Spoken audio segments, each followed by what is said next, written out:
Hello, everybody, and welcome to Wappinger Watch, the podcast. I'm Barb Gutzler, your host, and today is Friday, August 27th, 2021. In today's brief podcast, I'm going to introduce you to yet another newcomer in town of Wappinger politics. His name is Benjamin Amundson. Ben is running for the town board, Ward 1, against the man you love to hate, Bill Beal.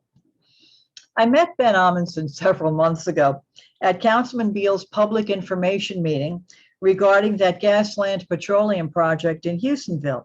Now, for those of you who may have forgotten or don't know, that's the mega gas station proposed for the corner of Route 9D and New Hamburg Road in Houstonville, right across the street from the iconic basket shop or the nesting doll shop, however you remember it.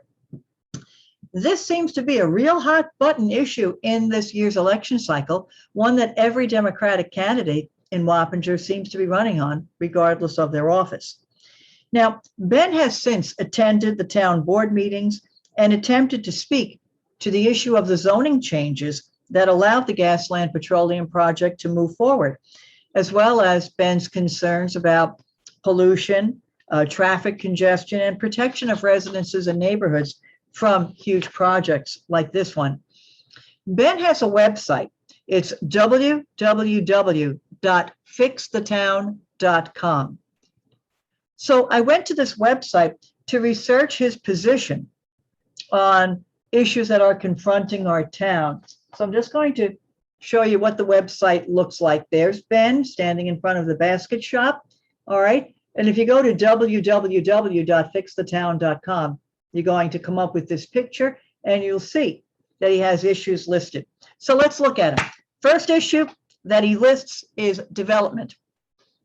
So Ben seems to have been spurred into action by the Gasland Petroleum gas station.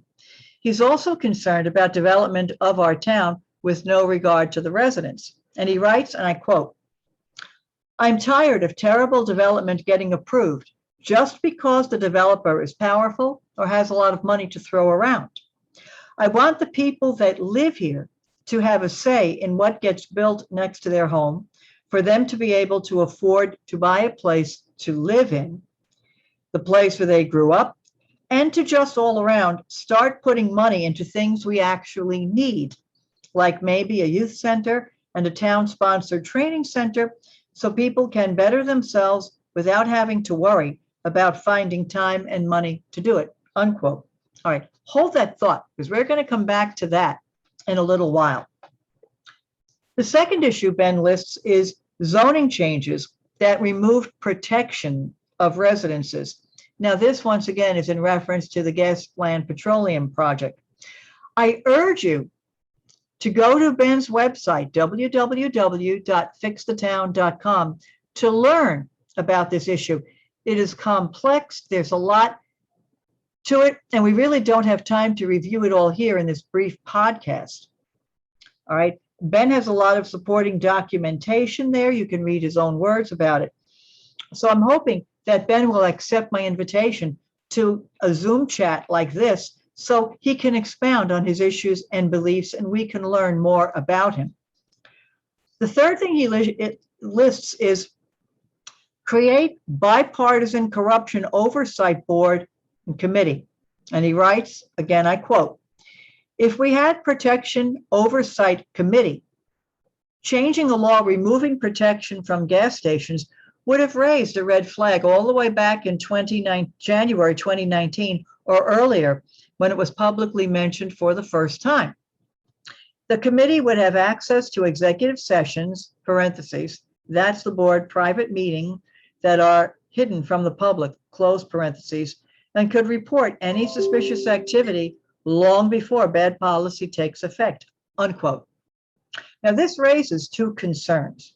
One, the purpose of executive session is to discuss confidential issues such as contract negotiations and personnel items. It's a protected procedure designed to safeguard town's business. Executive session is limited to those items only.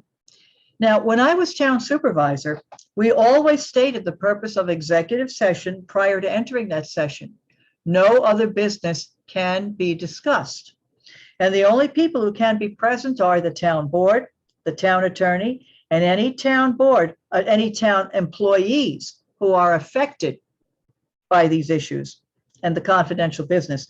So is Ben proposing a change in state law? What Ben is proposing violates the confidentiality of negotiations and strips town personnel of their protection. I think this needs to be rethought. The second concern is Ben implying that the town board engaged in corrupt acts when it changed the zoning laws in 2019? If so, where's the proof? Where's the hard proof? We don't want to hear shouts of check the bank statements like we heard, that permeated the town board and the town planning board meetings over the summer. We want proof. You can't merely shout corrupt and hope people will believe it if you shout it often enough and loud enough. I went through the corruption allegations with the Little League nonsense back in 2019. Do you remember that? The town clerk and I were accused of sending an email to Williamsport, the Little League's headquarters, asking for Wappinger Little League's charter to be revoked. People believed it because enough people yelled it. But no one ever produced the email.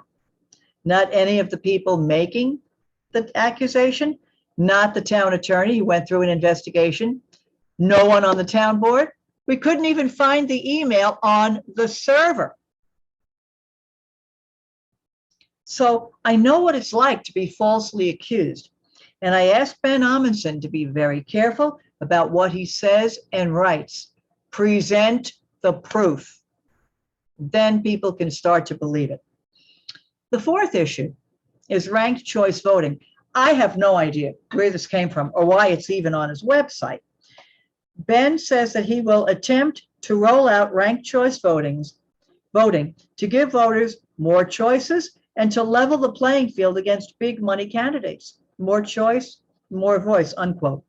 Well, I have no idea who the big money candidates are. When I ran, I pretty much financed my own campaign.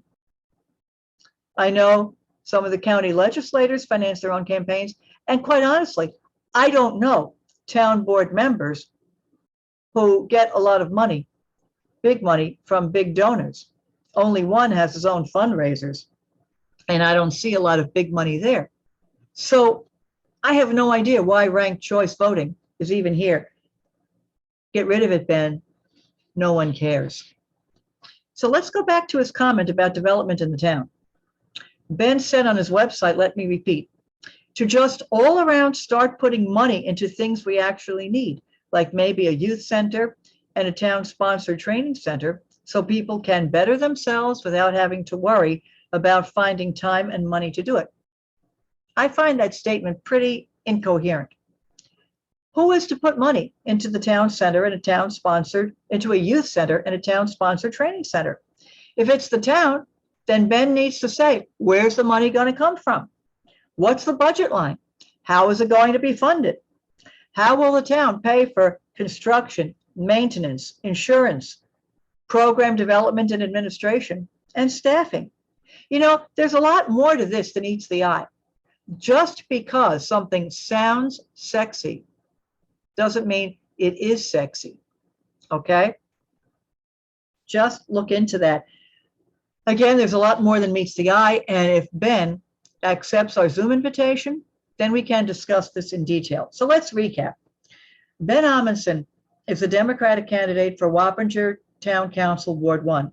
He has a website where he lays out his issues, but he doesn't delve into these issues in detail, except for that Gasland Petroleum project in Houstonville. So I hope Ben is going to join us soon and explain his position clearly and answer our questions. So our next podcast, which will be in a couple of days, will focus on the all-important town supervisor race, which pits incumbent supervisor Richard Thurston against his opponent, his challenger, Robin LeCarry. So stay tuned for Wappinger Watch. Thanks for joining us today, and I hope you have a great day.